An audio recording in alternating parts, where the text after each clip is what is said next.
Welcome back to the Zenith Medium. I am Jay Silver, and we are finally doing the retrospective. And for those of you who don't know, this is a bit of a newer tradition, only started last year, but it's just a little bit more of me talking about the channel's progression in a way that I don't get to doing the anniversary video, because the anniversary video is more highlights and flashy content, whereas this is more analytical digesting of what's happened.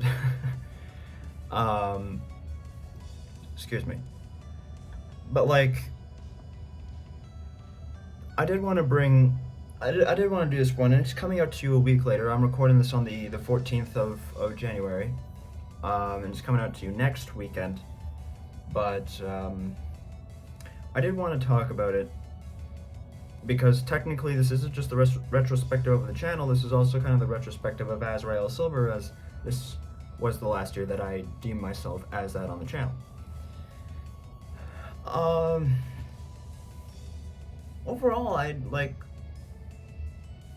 this year gets kind of divided for me. Unlike other years where it felt a little bit more cohesive, this one feels very divided because there were definitely waves of stuff that happened, and you can kind of see it too, but also like in just personal life a lot happened in that regard too, which altered things. For instance, like, you can definitely tell the difference between when I was at home versus when I was at university, and there's a big difference there. There should be. I was wondering what that sound that was. I thought I heard like the sound of sand falling. It's actually just my laundry bag slowly crippling. But yeah, this year saw the transition of me from high school to university, and through all that, there were definitely some major changes to the channel. There's no doubt about that either. Obviously, you know, we started off the year with Dan the Man, and we were going heavy on that content, and then we ended the year playing a lot more console games than as per usual. We got, you know, I mean, there was a lot of Dead by Daylight towards the end. We started a bunch of new series, obviously, with the 12 Days of Gaming. That's usually what it's intended for, but there was like a lot of Dead by Daylight in there, a lot of Resident Evil, you know the stuff. But through it all, I think the big thing was that, as I kind of touched upon already, not in this episode video, but in other ones, there was a lot of like collaboration involved, and I think there was more collaboration this time around than with previous years, which is very important to me. This also saw the biggest growth of the channel. We ended the year off with 118 subscribers. Right now we're sitting at 218 subscribers. Right now we're sitting at 220, which is really cool. But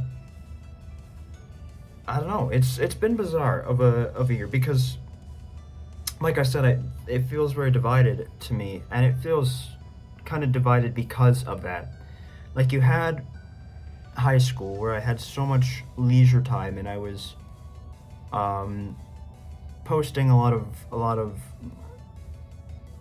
not the same content, but also not different content either. Like, there was a lot of stuff you'd expect to see on the channel, but I also had a lot more time to do it, and I put a lot of that out there. And then throughout this summer, I was working, you know, my first summer job, not my first job overall, but my first summer job, and through that came a lot of new series, a lot more, I don't want to say big time series, but you know, I was playing a lot more well-known games and whatnot. We started rolling out with the, like I said, the Dead by Daylights, the Resident Evils, the Beholder 3, although Beholder 3 is a bit on the lower side of things, I guess, but Five Nights at Fuckboys 2 started really picking up. We got the boys in there, and we started playing, you know, Moving Out. We got back into Super Smash Bros., Duck Game, and all that. Like, there was a lot of content, a lot of diversity in games, which is what I really liked about this year, I think, in particular, is that, not to say that with other years I don't strive for it, but I think this year I really hammered it home. The capacity to play several different games at once and have that kind of assortment on the channel, because that's something I really like to think about, or not necessarily like to, but I can't ignore thinking about it. It's also something that I think about a lot, especially in consideration to how the anniversary video is going to turn out. For me, it's always a big deal to have a bunch of series running, so that way the anniversary video doesn't get repetitive when it comes time to show highlights, but also so that way people can have an easier time differentiating what video is what video in the bunch. I just think it works, and sometimes you get repeat videos, like a couple times this past year. I think I doubled down on Plants vs. Zombies a few times, which is never really ideal, but sometimes it just happens. I miss an upload or something, and we just, it is what it is. And I know I'm being like a little inconsistent. I have a lot of ideas firing a whole lot of neurons, and I'm trying to get them all out in a way that's coherent. But this whole video is kind of extemporaneous in that sense, and I can't quite put everything the way I want to, unfortunately. But I think, to ease the conscience a little bit, we'll do a tradition that I really like doing with this, because it's a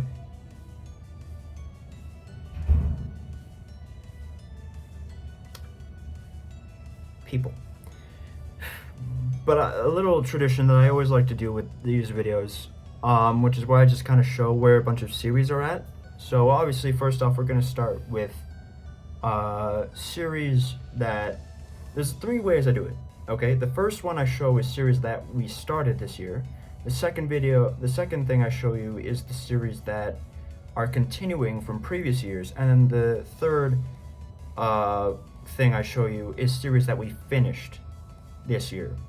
And then I guess technically I do a fourth one. I always debate whether I'm going to do or not, but I usually do a fourth one where I discuss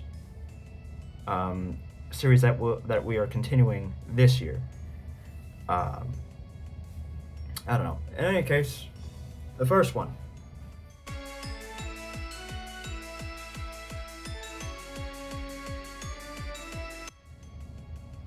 Now I didn't make these beforehand. I thought about it, but I didn't make these beforehand. So I don't know how many there are. My guess is that there's got to be a few. I think there's definitely a few. I'm gonna bet there's at least 5 in there, but I don't know for certain how many there actually are. Number 2.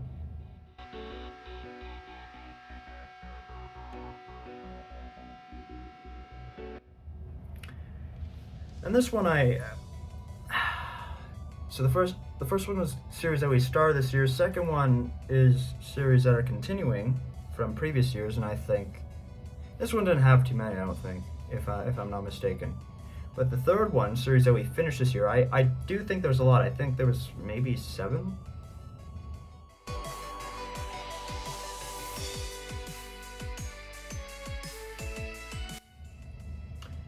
I couldn't tell you.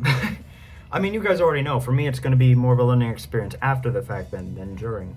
And then the final one is series that we got to continue this year. So this one, kind of the more important one, because this is like this is the one to digest above all else, because while the other ones look to the past, this one looks to the future, because this is what you'll see a lot of content on the channel. Obviously, we'll sprinkle new stuff in, but this is kind of going to be the focus of it. So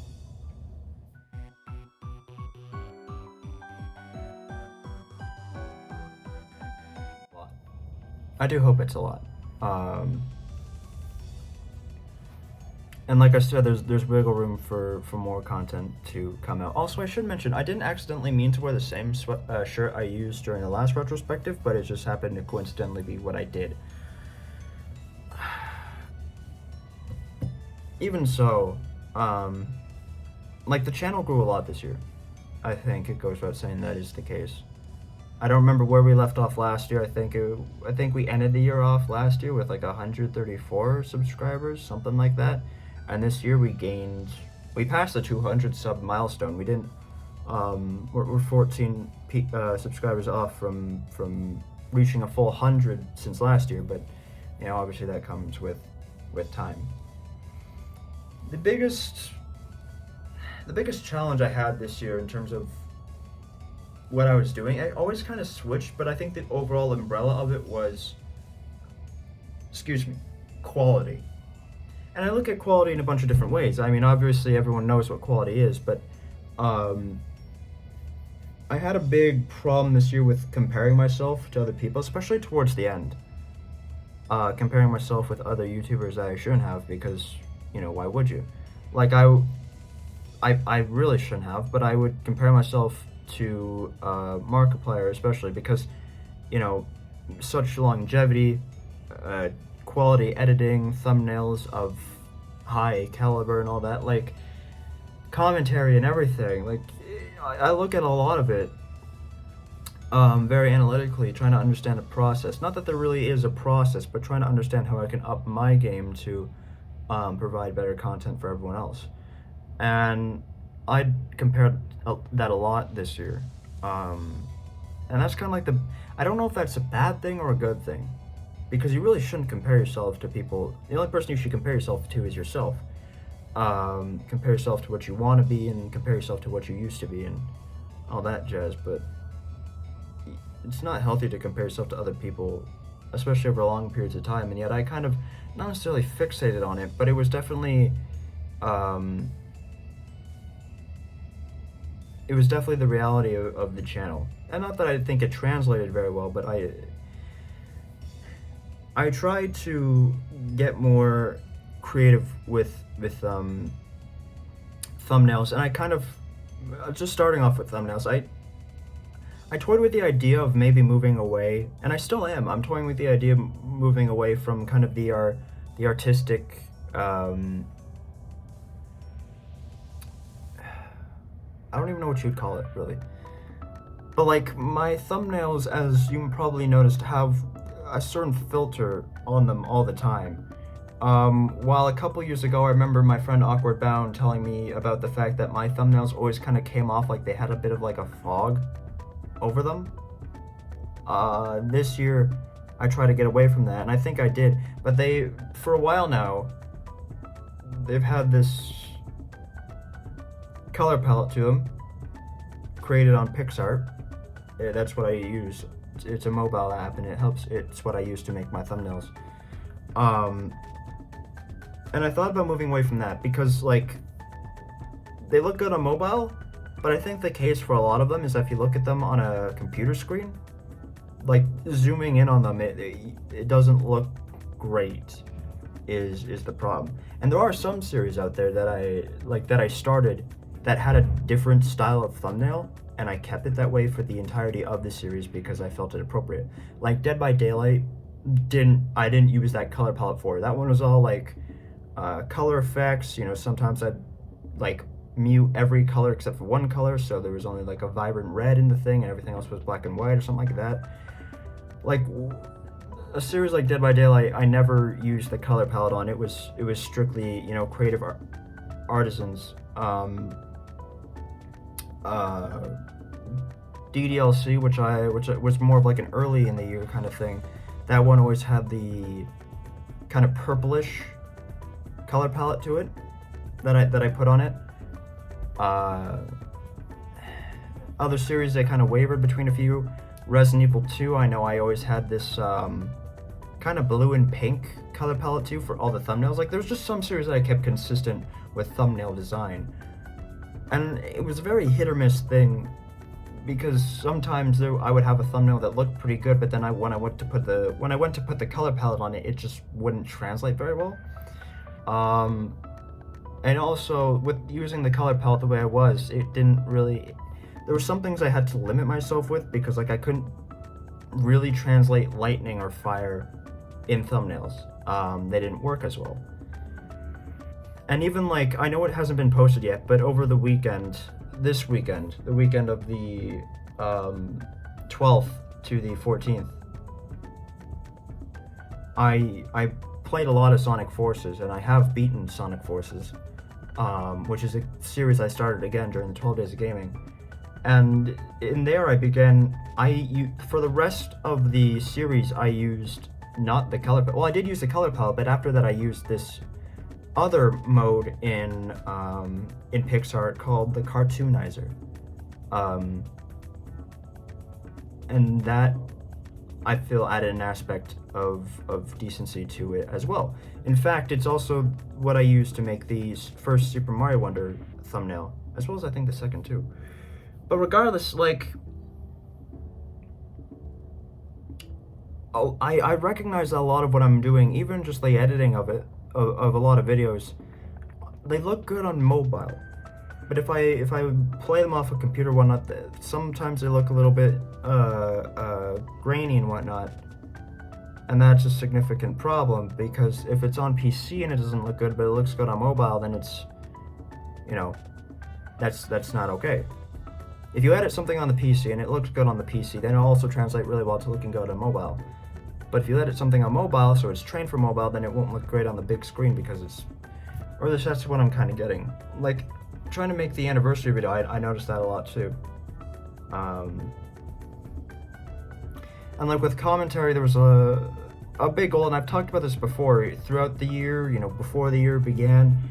It's something I aspire to do more, is create better commentary, because there's a lot of dead space in a lot of my videos. And it's something, again, my friend Awkward Bound has brought up to me before, is that while I can be very charismatic and I can be very like outgoing with commentary, and I can have a lot to talk about and a lot to bring to the table in terms of what I'm saying and whatnot, in a solo video, even if it's a gameplay video, I don't have anyone else to bounce off of. I just have myself, and that's usually to my detriment in videos like that. You know, he's not wrong about that. I don't deny that at all. So I'm trying to get better at it. And you'd think for an actor, you know, improvisation would be easy. The problem with me is that I'm too in my head about everything, so trying to figure out things to say, I can't just come up with things on the fly. That's actually one of my biggest challenges right now, is trying to be more spontaneous. My mother even alluded to the fact that that was impossible for me to do. Be spontaneous, I mean. But a lot of what I've been doing this year is trying to work on my identity, and I hope people have kind of noticed that. And I don't mean my identity overall, I mean my identity on YouTube, on the channel. You know, I tried to be a little bit more economic. I started car vlogs, which admittedly became a bit of a lazy series for me to do. I was only really half-assing the vlogs most of the time. I don't want to say like a solid 3/4 of them. You know, I wasn't fully invested in making them. They were kind of just a routine thing I had to do. But I still wanted to provide more myself out there. I wanted to provide more of me and what was going on, and like updates and things, and show things that weren't just gaming, so you got a better scope of the channel and who I was, and you know, maybe a reason to tune more in, and maybe a reason to help see me as you know, a person and whatnot. Like I want it to be more than just a gaming channel, as I fear I have become, and you know, rightfully so, I have been perceived as on YouTube, because gaming is majority of what I post. But I did try to aspire to do more than that, so I could be shown and seen and perceived as more than that. Unfortunately, this year saw the end of my acting career at SJC, which means my stream of content in that category in acting, because I am an actor, that, well, it kind of ran dry.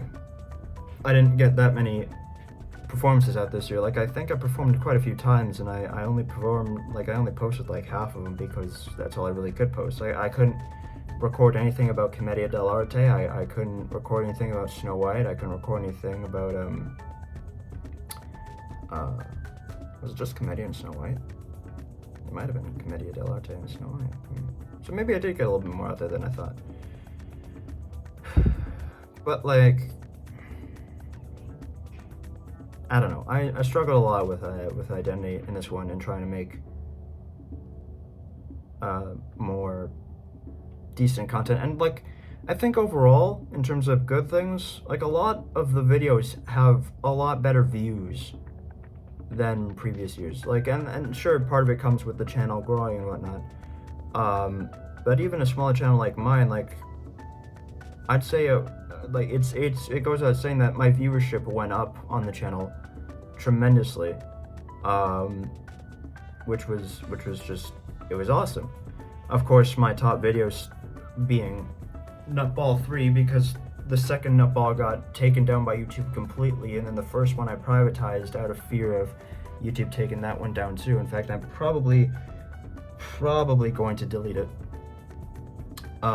permanently, just because I really don't want this channel to go, which is unfortunate. But Nutball 3 is still there, and it's still kicking, and it's my top rated video. In fact, if I go quickly and I check out videos and I go and I rank them by, no, I don't want to do that, fuck off.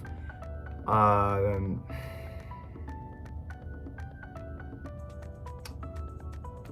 why is it gotta be so difficult with this? Anyway, like, Nutball obviously being my top one.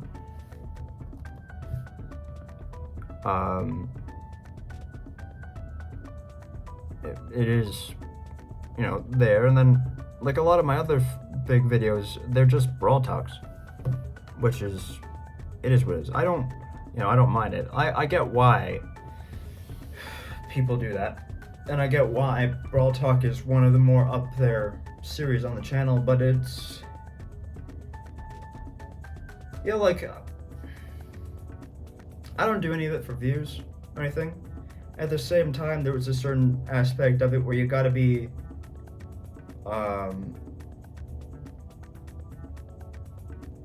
you gotta kind of be economical, right? You gotta, some part of you has to pay attention to views, not because you want more, you aspire for more, but because you do what you love and you want people to see it. And I have a lot of fun making a lot of my videos, but obviously, you know, it doesn't always translate very well. And I think trying to figure out how to make that work was a significant challenge this year too. Because I did notice a lot more of myself was chasing views, unfortunately, but simply for the matter of fact that I wanted to see what worked, and I wanted to dive into different waters and figure that all out. I had ideas for series that I never got to do. I had ideas for thumbnails that I figured would bring more traction and whatnot. Like, I was starting to get into that rhythm of trying to demonstrate a lot more of myself to the public by grabbing more of its attention, which is not something I've really ever aspired to do before. And that once again goes back to comparing myself to other people, because I wanted to understand how they were doing it and what they were doing to really have what they do seen. And I understand my quality is still not great. I'm still working on the fundamentals of what makes my channel, and I'm still working on upgrading the quality as time goes on. Obviously, compared to most gaming YouTubers, 1, I don't have a webcam, I use my phone. 2, I don't have a microphone, that's just whatever the camera picks up. 3, my setup is by no means ideal for a gaming experience. Like, all my content, regardless of what game I'm playing, regardless of the setup, if I'm playing on a console or a mobile, it runs through 2 systems. It runs through my computer, which isn't even a gaming computer, it's a computer we got for school back in grade 9. And it's just this laptop right here, which any of my friends will tell you it's not really meant for that. And then we got my phone, which has the other system. And so it's obviously like, and I was just telling my friend Austin this the other day, I do eventually want to get a computer, because I feel like once I get a computer, quality of content and quality of life on the channel and whatnot will improve tremendously. But, you know, I want to have a more stable living situation first, because right now I'm constantly jumping back and forth between university and home. I'm constantly jumping a lot between the small city of St. George that I live in and Toronto, and moving back and forth like that with a computer is not easy. So for now, it is what it is. At the same time, I got a new capture card this year, and that hopefully improved the quality. I changed some settings on OBS, which, you know, made files larger, but hopefully made things a little bit more HD in terms of quality for both uh, people who watch off computers and people who watch on mobile. And if you're wondering why I do most of my editing on my mobile device, on my phone, it's because it's just easier for me. It's what I've always known. I have yet to find a computer app that's free that I actually know how to use, that I understand how to use, and mobile I've just been using for the longest time. I have a paid subscription to this mobile app called InShot, and it's what I've used for the longest time. It can process files up to 4K with options for 2K, 1080p, all that jazz, with a frame rate or frames per second of 60 at most, which is pretty good. And I know how to do all the special stuff there. It's what I use for my anniversary videos. It's how I put the video together. I put the gameplay file, then I put the phone file, the webcam file, whatever you want to call it, in the corner, and I can do all these special effects, and I'm still refining it. And InShot is adding new features all the time too, which is making it really efficient and all that. But I don't know, it's more convenient to me. And then like I said, I make my thumbnail through PixArt, which is another mobile app. I don't have a paid subscription to that one, but I still I still use that, and then I put it together. I put it online through my phone again, and then see how it does. And another big concern I had over the year was audio quality, because there's a lot of times where balancing the audio would be really hard, and I didn't want to make my games too quiet, but also I need to lower the volume of my games so that way it wouldn't overpower the sound of my voice and my webcam through videos, especially videos like Dead by Daylight, where I take the webcam off so people have as much of the screen to see what needs to be seen as I do, because Dead by Daylight is a very, sensory heavy game, which I do enjoy about it.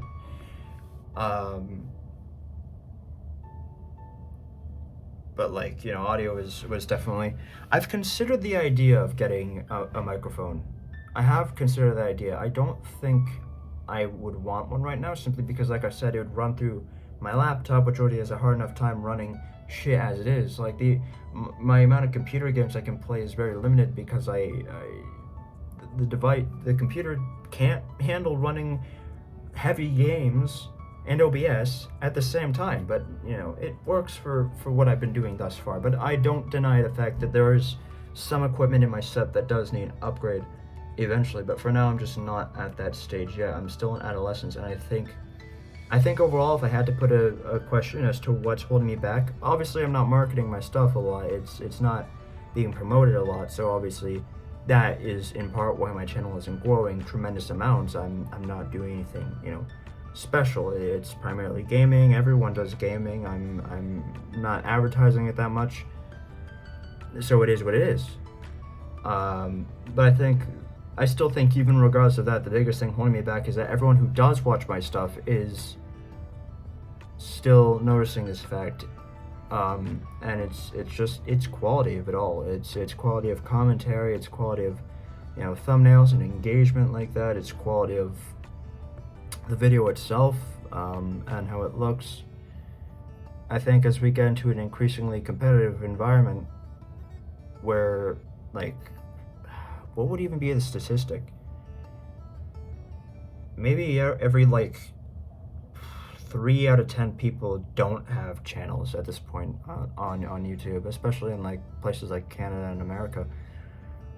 That's it's a big statistic. There's a lot of competition out there, a lot of people who are doing what they love, and a lot of places to log on to. And I don't take any offense to the fact that I'm not something people engage with, because I understand it completely. I'm a room for improvement kind of guy. In that regard, I'm fully well aware of the fact that my channel is by no means perfect in any sense. But it is what it is, and I'm probably rambling on in a lot of ways that at the moment make sense to me, but don't make sense to everyone else. I can probably tell that even after I'm done editing this, I'll be like, I think I lost the point somewhere in there. But even so, the retrospective is a time to talk about what's been happening and what we are still looking forward to doing. aspirations for 2024 to 2025, I think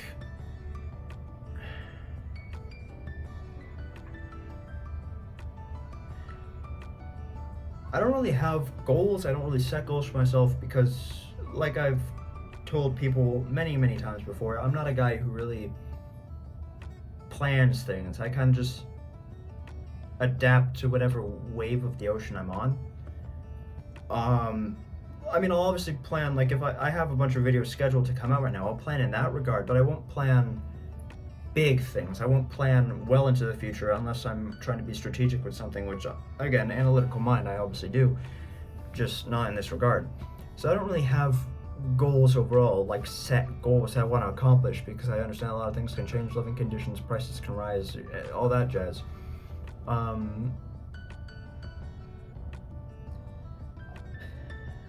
I'm thinking, aside from just, producing better content, more consistent, high definition content, more consistent, better quality content, I think there's not much more I really aspire to do. Like, the channel's been changed in name and branding alike, and I think that was a good move. I think that was the move I wanted to make. Overall quality of the videos is getting a bit better with like I said, the new capture card and all that. I think the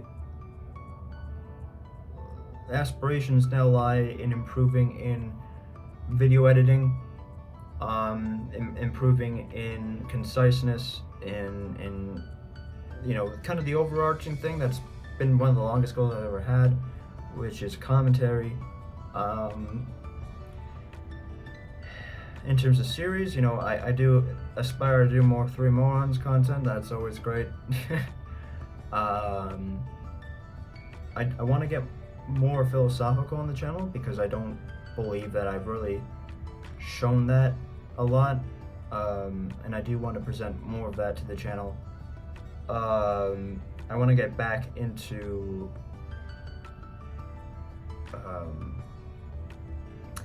arts and stuff too. Like drawings, acting things. I want to do more of that, and I think that'll help the channel a lot to uncover my identity and what I'm trying to do here on the channel. Obviously, if things change, if different goals happen, if big announcements need to be made, obviously videos like that will come. But for now, it is what it is. I think so.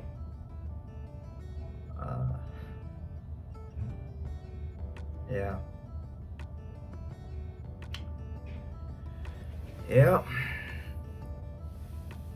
And I think that about wraps it up in terms of ideas and whatnot. Like, I rambled a lot. I went probably off track quite a bit. But I don't think I have many more ideas to really share that wouldn't just be repetition of what I've already said. I think as it stands,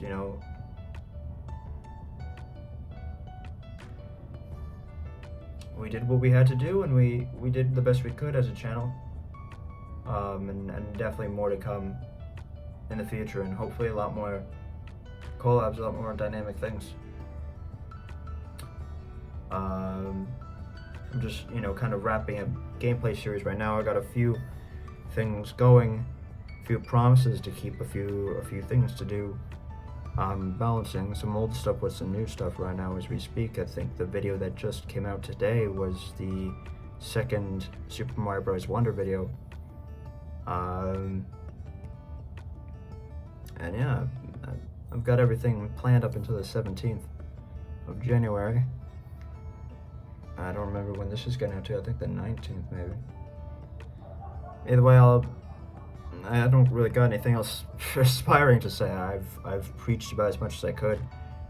I don't know. I got a lot of ideas for a series I want to do, especially with gaming. There's just a lot of things I really want to get on the channel. There's a lot of videos I want to do regarding personal life and all that. and it's just a matter of finding the time and the balance to do that and everything else, and just hoping to God I do it decently. So, ladies and gentlemen, this has been the Zenith Medium. I am Jay Silver, and if you are still watching at this point for some reason, if you're a nerd like me and just like hearing what's going on the channel, well, I applaud you for sticking around this long. And if you haven't stuck around this long, then I understand why completely. But still, thank you guys so much for watching. More of this in the future, more gaming, more vlogs, whatever else comes. I will see you all hopefully very, very soon.